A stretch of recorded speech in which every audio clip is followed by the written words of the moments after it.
Алға, ұмтыл тек алға, алда қойған мақсатқа, қолсыз ештайым. Ешімар біздің екінші үйіміз.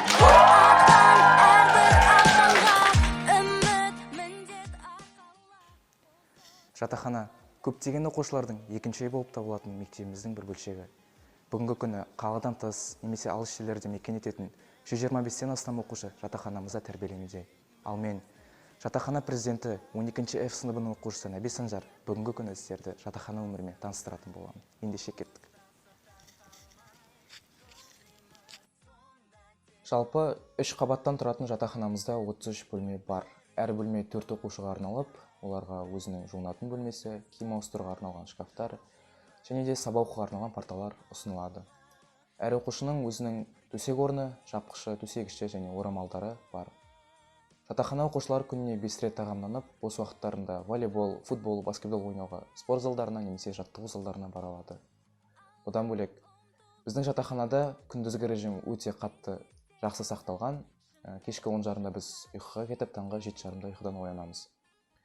8-де біз таңғы асымызды ішіп, ары қарай сабаққа барамыз. Сабақтан келгеннен кейін кешкі 6:30-да кешкі асымызды ішіп, 6:30 мен 8:30 уақыт аралығында мектеп алаңына серік қайтуымызға болады.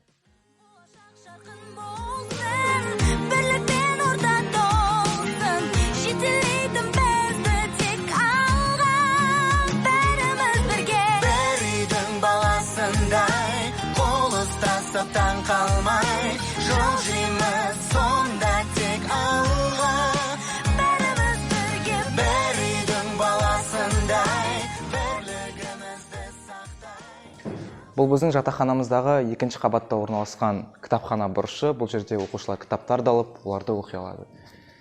Оған қоса бұл холлда оқушылар демалып немесе сабақтарын оқып, осы жерде уақыттарын өткізе алады.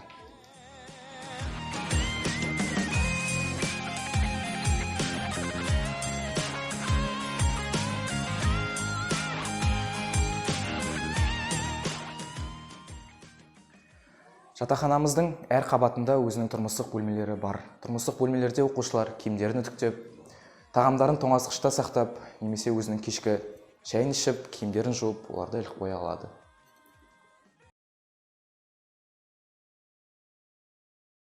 Мен Тажмағамбетова Гүлсім Сейітханқызы.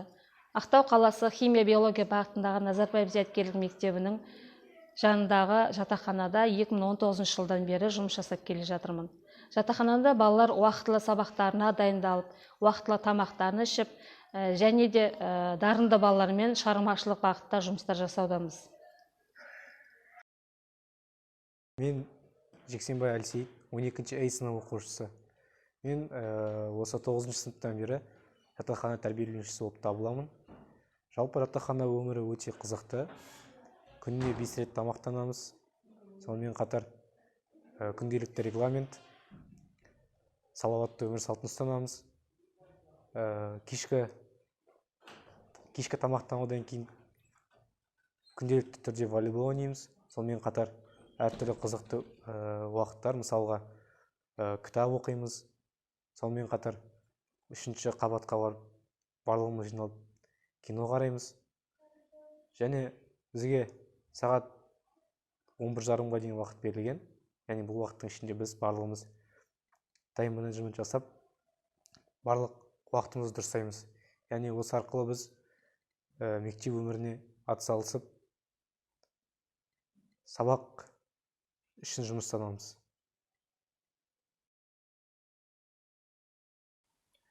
Сонымен бүгінгі біздің видеомыз өз мәресіне жетті. Назарларыңызға көп рахмет.